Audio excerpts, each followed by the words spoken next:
just my parents' disappointment and the cruelty of loneliness. At the end of the school year, my parents finally came around and gave me my phone and let me back on social media. I was excited. I finally had my friends back. They were extremely excited to see me and talk to me, but only at first. Eventually, they realized they didn't actually give a shit about me. And I felt even lonelier than I did before. The only friends I thought I had only liked me because they saw me 5 times a week.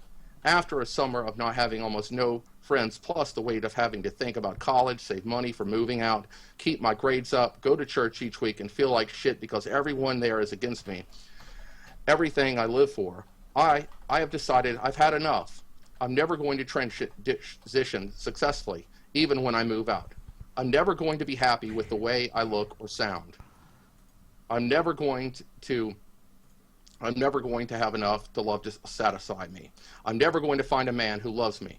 I'm never going to be happy. Either I live the rest of my life as a lonely man who wishes he were a woman, or I live my life as a lonelier woman who hates herself. There's no way.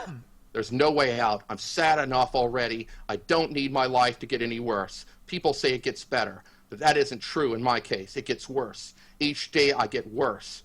That's the gist of it.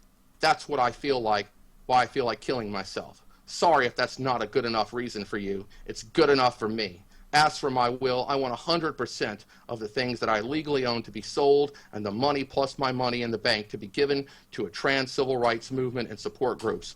I don't give a shit which one. The only way I will rest in peace is if transgender people are treated the way I was, aren't, they're treated like human beings with valid feelings and human rights.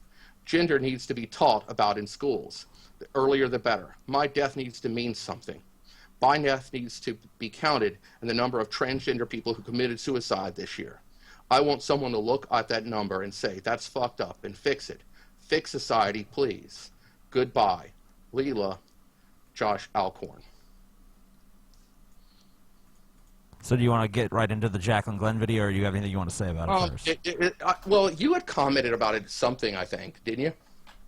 No, I haven't publicly, really. Yeah. Well, oh, well.